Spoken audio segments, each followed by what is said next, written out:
Kumusta mga kaibigan? Maligayang pagdating sa aking channel. Narito ako na may magandang video. Mahahanap mo ang lahat ng paksang gusto mong malaman tungkol sa mga kilalang tao sa aming channel. Bago lumipat sa aming video, huwag kalimutang mag-subscribe sa aking channel, i-like at ibahagi ang aking video. Tumungo tayo sa mga detalye ng ating balita. Si Engin Akyurek, isa sa mga sikat na aktor ng Turkey, ay tumugon kamakailan sa mga problema tungkol sa kanyang kalusugan. Nagbigay ng pahayag ang aktor sa kanyang mga tagahanga at media tungkol sa kanyang kalagayan sa kalusugan at labis itong naantig sa lahat.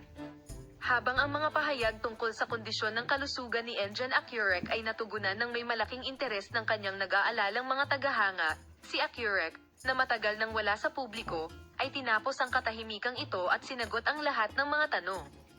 Detalyadong ipinaliwanag ng sikat na aktor, na may mga emosyonal na sandali habang sinasagot ang mga tanong tungkol sa kalusugan, ang mahirap na proseso na kanyang pinagdaanan at ang kanyang kasalukuyang kondisyon sa kalusugan. Tough struggle for health inanunsyo ni Engin Akyurek na nahihirapan siya sa mga problema sa kalusugan. Sinabi ng aktor na nahaharap siya sa isang malubhang problema sa kalusugan nitong mga nakaraang buwan at ang prosesong ito ay medyo mahirap para sa kanya. Si Akyurek, na gustong ibahagi ang mga detalye, ay hindi nag-atubiling magbigay ng impormasyon tungkol sa likas na katangian ng kanyang sakit at ang proseso ng paggamot. Kahit na hindi siya gumawa ng malinaw na pahayag tungkol sa problema sa kalusugan na pinag-uusapan, ang matagumpay na aktor na si Engin Akyurek ay nagsabi na ang kanyang pamilya, mga kaibigan at mga profesional sa pangangalagang pangkalusugan ay may malaking suporta sa mahirap na prosesong ito. Malaki ang naitulong ng pagiging kasama ng kanyang pamilya at mga kaibigan sa kanyang moral.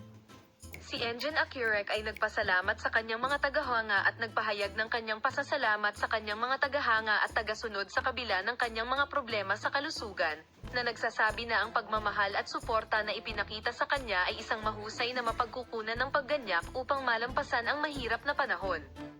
Na-appreciate din niya ang mga get well soon na mensahe at panalangin na ipinadala sa kanya sa social media. Sa pakikipag-usap tungkol sa kanyang mga plano at kalusugan sa hinaharap, nagbigay din ng pahayag ang aktor tungkol sa kanyang mga proyekto sa hinaharap, na nagsasabi na siya ay kasalukuyang nakatutok sa kanyang kalusugan at nais na ganap na gumaling bago ipagpatuloy ang kanyang mga proyekto. Sinabi rin niya na, bilang pagtataka ng kanyang mga tagahanga, nagpapatuloy ang mga negosasyon para sa mga bagong proyekto at naghahanda siya ng mga sorpresa para sa mga ito sa malapit na hinaharap, na labis na ikinatuwa ng kanyang mga tagahanga.